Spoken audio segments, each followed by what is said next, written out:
Hey guys, কি খবৰ তোমালোকৰ? আশা কৰোঁ চাগে সকলোৱে ভাল। তো বহুতে মোক কমেণ্ট কৰিছিলে কি দাদা মোৰ PRC চাৰ্টিফিকেটখন নাই, মই এতিয়া কি কৰিম আৰু কেনেকৈ বনাম?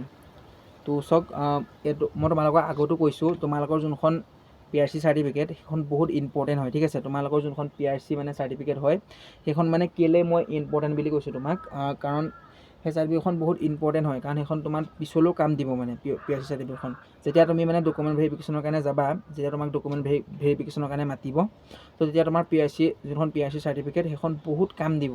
কাৰণ তোমাৰ যোনখিনি ডকুমেণ্ট তুমি যেতিয়া ডকুমেণ্টলৈ যাবা, মই আৰ্মিৰ ক্ষেত্ৰত কৈ আছোঁ তোমালোকক, PRC যোনখন পাৰ্মানেণ্ট ৰেজিষ্ট্ৰেশ্যন চাৰ্টিফিকেট, যোনখন স্থায়ী বাসিন্দাৰ প্ৰমাণপত্ৰ, যেতিয়া তুমি ডকুমেণ্ট ভেৰিফিকেশ্যন নিজৰ এৰাত মানে ডকুমেণ্ট ভেৰিফিকেশ্যনৰ কাৰণে যাবা, তেতিয়া মানে PRCখন বহুত মেটাৰ কৰিব। তোমাৰ যোনখিনি তোমাৰ ডকুমেণ্ট, তোমাৰ যোনখন তোমালোকে আনমেৰিড চাৰ্টিফিকেট বনাবা বা কেৰেক্টাৰ চাৰ্টিফিকেট বনাবা, আৰু অন্যান্য ধৰণৰ তুমি যোনবোৰ আধাৰ কাৰ্ডত তোমাৰ যোনবোৰ গাঁৱৰ এড্ৰেছ, তোমালোকে সেই গাঁৱৰ এড্ৰেছক যোনবোৰ তোমালোকৰ ডকুমেণ্টৰ এড্ৰেছ PRCখনৰ মতে হ'ব লাগিব। কাৰণ তুমি যোনটো জেগাত মানে স্থায়ীভাৱে বসবাস কৰি আছা, সেই স্থায়ী বাসিন্দাৰ প্ৰমাণপত্ৰখনৰ মতেই তোমালোকৰ মানে চব মানে ডকুমেণ্ট মানে মিল থাকিব লাগিব, ঠিক আছে। তো তোমাৰ যদি PRC চাৰ্টিফিকেটখন নাই, এতিয়াই বনাই লোৱা, ঠিক আছে। কাৰণ মই নিজৰ এক্সপিৰিয়েঞ্চৰ ফালৰ পৰা কৈছোঁ, আমাৰ যেতিয়া ডকুমেণ্ট ভেৰিফিকেশ্যন হৈছিলে যোৰহাট এয়াৰত, কি হৈছিলে, এজন ল'ৰা মানে বাকী চব ডকুমেণ্ট ঠিকে আছিলে, ঠিক আছে। তেওঁ নিজৰ আধাৰ কাৰ্ড হওক, ফাদাৰ মাদাৰ তোমালোকৰ যোনবোৰ আধাৰ কাৰ্ড হওক, আৰু নিজৰ কেৰেক্টাৰ চাৰ্টিফিকেট, স্কুল চাৰ্টিফিকেট, ঠিক আছে, আনমেৰিড চাৰ্টিফিকেট চব মানে ঠিকেই আছিলে, তেওঁ এড্ৰেছ পাতি চব ঠিকেই আছিলে, কিন্তু PRCখনৰ মতে নাছিলে, ঠিক আছে। তেওঁ মানে গাঁৱৰ যোনটো এড্ৰেছ আধাৰ কাৰ্ডখনত বেলেগ আছিলে, আৰু তেওঁৰ যোনখন আধাৰ কাৰ্ডখনত বেলেগ আছিলে, আৰু তেওঁৰ মানে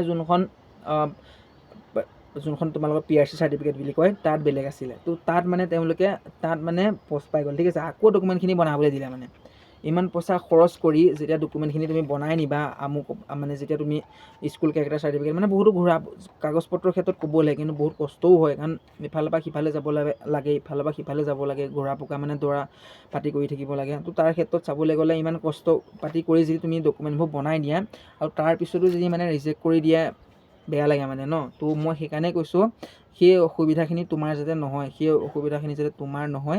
সেইকাৰণে মানে তোমাক মই কৈছোঁ, ঠিক আছে।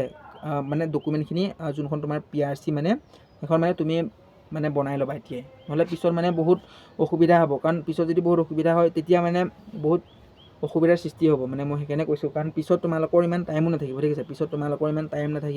এটা নিৰ্দিষ্ট টাইমত তোমাৰ বনাবলৈ দিব, তো টাইম যদি নাথাকে তোমাৰ নিজৰ কাৰণে বেয়া হ'ব, ঠিক আছে। তো বহুতে মোক কমেণ্ট কৰি আছিলে PRCখন কেনেকৈ বনাম। PRCখন বনাবলৈ তুমি ক'তো যাব নালাগে, কাৰো সহায় নালাগে। তোমাৰ যোনটো মানে কম্পিউটাৰ চেণ্টাৰ, তোমাৰ ওচৰে পাঁজৰে যদি কম্পিউটাৰ চেণ্টাৰ আছে, মানে কম্পিউটাৰ যদি দোকান আছে, ভাল কম্পিউটাৰ দোকান, তালৈ যাবা, ক'ব লাগিছিলে কি PRCখন মোৰ অনলাইন কৰিব লাগিছিলে, এমাহ 2 মাহৰ পিছত তোমাৰ PRC চাৰ্টিফিকেট আহি যাব, ঠিক আছে। আৰু তোমাৰ যদি কাষ্ট চাৰ্টিফিকেটখনো নাই, কাষ্ট চাৰ্টিফিকেটখনো বনাই থ'বা, ঠিক আছে। তোমাৰ কাষ্ট চাৰ্টিফিকেটখনো পিছত বহুত মেটাৰ কৰে, ঠিক আছে। আৰু মই সেইটোৱে কৈছিলোঁ, তুমি যদি এতিয়া 2025ত যদি অগ্নিবীৰ দিয়াৰ বাবে যদি যোগ্যতা হৈ গ'লা, তোমাৰ যদি PRCখন নাই, এতিয়া বনাই থ'বা। কাৰণ বহুতে মানে প্ৰথমতে গুৰুত্ব নিদিয়ে, সেইকাৰণে পিছত মানে অসুবিধাৰ সৃষ্টি হয়, ঠিক আছে। প্ৰথমতে যদি গুৰুত্ব দিয়া কথাবোৰ, পিছত যেতিয়া ইমান অসুবিধাৰ সৃষ্টি নহয়, ঠিক আছে। কাৰণ তুমি গম পোৱাই, আগত মানে ডকুমেণ্ট পাতি ইমান চেক বেক নকৰিছিলে, কিন্তু এতিয়া মানে ডকুমেণ্ট পাতিবোৰ অলপ মানে ভালদৰে চেক কৰে, ঠিক আছে। তোমাৰ যোনবোৰ এতিয়া ডকুমেণ্ট পাতি চেক কৰে, সেইবোৰ মানে প্ৰপাৰলি চেক কৰে, তোমাৰ কোনো ভুল থাকিব নালাগিব, তোমাৰ এটা স্পেলিঙো মানে ভুল থাকিব নালাগিব, ইমানেই মানে আজিকালি মানে চেক কৰে, ঠিক আছে।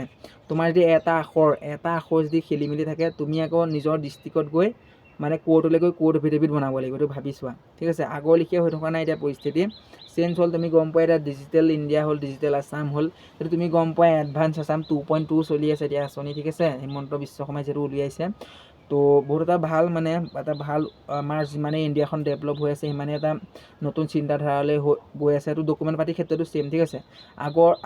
আগততো ইমান ডকুমেণ্ট পাতি ইমান ইম্পৰ্টেণ্ট নাছিলে, আগত ইমান ডকুমেণ্ট পাতিবোৰ ইমান নিবিচাৰোঁ, কিন্তু এতিয়া যদি তুমি চাবলৈ যোৱা, এতিয়া মানে ডকুমেণ্ট পাতিবোৰ মানে বেছিকৈ বিচাৰে, ঠিক আছে। এতিয়া ডকুমেণ্ট পাতিবোৰ বহুত ইম্পৰ্টেণ্ট হৈ পৰিছে। তো তাৰ তুলনাত যদি চাবলৈ যাওঁ, তুমি ডকুমেণ্টবোৰ এতিয়া সময় থাকোঁতে মানে বনাই থোৱা, ঠিক আছে। তুমি ডকুমেণ্টবোৰ যদি এতিয়াই মানে সময় থাকোঁতে বনাই থোৱা, পিছলৈ মানে ইমান অসুবিধাৰ সৃষ্টি নহয়, ঠিক আছে। তুমি যদি ডকুমেণ্টবোৰ এতিয়াই বনাই লোৱা, তেতিয়া তুমি মানে পিছত যেতিয়া তুমি ডকুমেণ্ট ভেৰিফিকেশ্যনৰ কামবোৰ কৰি থাকিবা, এটা মানে নিৰ্দিষ্ট মানে নিজৰ মানে চিন্তা মানে এটা শান্তি মানে দিনকেইটা কটাব পাৰে।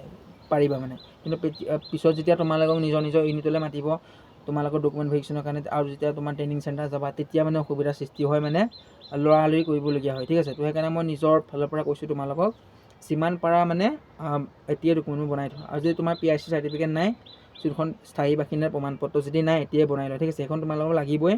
সেইখন নহ'লে তুমি কাগজ পত্ৰ কামবোৰ কৰিব নোৱাৰিবা। যদিও মানে বনাই নিবা কিন্তু পিছত লাগিবই। আধাৰ কাৰ্ড আৰু অন্যান্য ধৰণৰ যোনবোৰ ডকুমেণ্ট সেইবোৰতো লাগিবই, কিন্তু তাতকৈও বেছি ইম্পৰ্টেণ্ট PRCখন, ঠিক আছে।